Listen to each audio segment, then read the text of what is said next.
दोस्तों, दुनिया भर में अगर कोई डेमोक्रेसी का वर्ल्ड चैंपियन है तो वो यूएसए है। अगर कोई टेररिज्म के खिलाफ लड़ाई लड़ रहा है तो वो यूएसए है। अगर कहीं प्रॉपरली ह्यूमन राइट्स फॉलोड हो रहे हैं तो वो यूएसए है। अगर कहीं रिलीजियस फ्रीडम है तो वो यूएसए है।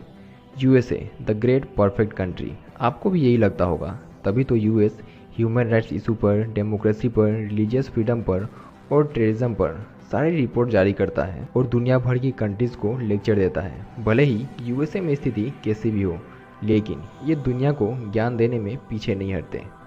दोस्तों, आपको जानकर हैरानी होगी कि यूएसए क्यूबा में गुआंतानामो बे नाम से एक इलीगल डिटेंशन कैंप चलाता है, जहां दुनिया भर के प्रिजनर्स को रखा जाता है और उन पर काफ़ी ब्रूटलिटी दिखाई जाती है। उनके ऊपर इतने ब्रूटल व्यवहार किए जाते हैं कि कई प्रिजनर्स की वहीं मौत हो जाती है और कई तो अपनी पूरी ज़िंदगी भी जीना नहीं चाहते। इस कैंप को 2002 में US president George W Bush के अंडर बनाया गया था और इस ब्रूटलिटी को देखकर कई सालों बाद यूएस प्रेसिडेंट बराक ओबामा ने इसे बंद करने की प्रोमिस भी करी थी, लेकिन ओपोजिशन पार्टी यूएस कांग्रेस के तरफ से एक लॉ पास कर दिया गया, जिसके बाद ओबामा अपने प्रोमिस को फुलफिल नहीं कर सके और इस डिटेंशन कैंप आज भी चल ही रहा है और सारी दुनिया जानती है कि इस डिटेंशन कैंप में क्या हो रहा है। और रही बात आम लोगों की, तो ये बात किसी से छुपी नहीं कि वहाँ की पुलिस ब्लैक लोगों पर कैसी ब्रूटलिटी दिखाती है। दोस्तों, अमेरिका में ब्लैक एंड वाइट लोगों के बीच कितनी इनइक्वलिटी है, ये बात हम सब जानते हैं।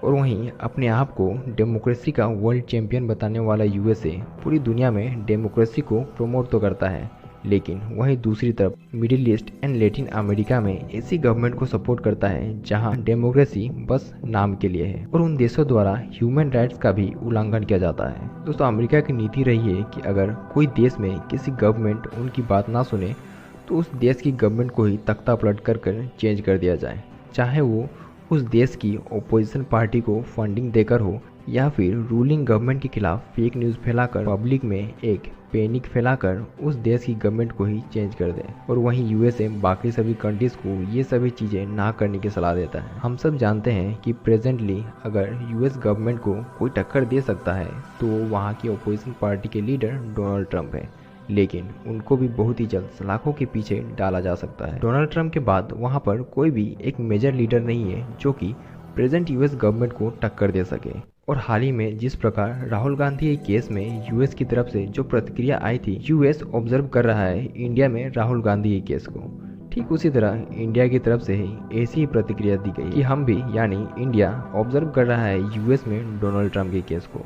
दोस्तों, दुनिया भर में टेररिज्म को ख़त्म करने वाला यूएस कंट्रीज़ को टेररिज्म के खिलाफ ज्ञान तो देता है और वहीं खुद 1989 में जब यूएसएसआर ने अफगानिस्तान में इन्वेड करी थी, तब यूएसएसआर को हराने के लिए यूएस ने वहाँ के मुजाहिदीन और वहाँ के एक्सट्रीमिस्ट ग्रुप को सपोर्ट किया था ताकि वो यूएसएसआर को डिफीट कर सके। और वहीं बाद में जब यूएसएसआर हार कर वहाँ से जब चला गया, वहाँ के एक्सट्रीमिस्ट ग्रुप ने यूएसए पर 9/11 का हमला किया और तब जाके यूएसए को अपनी गलती का एहसास हुआ, जिसके बाद यूएसए ने अफगानिस्तान में एंट्री ली और तालिबान को ख़त्म करने की प्रण ली। लेकिन कई साल बीतने के बाद भी यूएसए अपने इस वादे को पूरा ना कर सका और रिसेंटली 2021 में यूएसए तालिबान के हाथों छोड़कर वहां से चला गया। दोस्तों, ये बात किसी से छुपी नहीं कि यूएसए ने सीरिया और इराक में क्या किया था। दोस्तों, यूएस रिलीजियस फ्रीडम को प्रमोट तो करता है, लेकिन वहीं पाकिस्तान, बांग्लादेश और सऊदी अरेबिया में माइनॉरिटीज़ के खिलाफ जो अत्याचार हो रहे हैं, इस इशू पर यूएसए बिल्कुल ही चुप रहता है।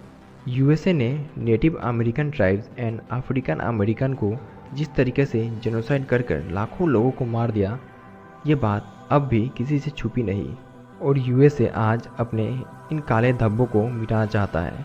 दोस्तों, ये बात सच है कि कई सेक्टर में यूएसए दुनिया को लीड कर रहा है, लेकिन दुनिया को क्वेश्चन करने वाला यूएस, उसकी स्थिति कैसी है, ये बात जानना भी जरूरी है। और क्या यूएसए जितनी भी रिपोर्ट जारी करता है, क्या हम उस पर ब्लाइंडली भरोसा कर सकते हैं?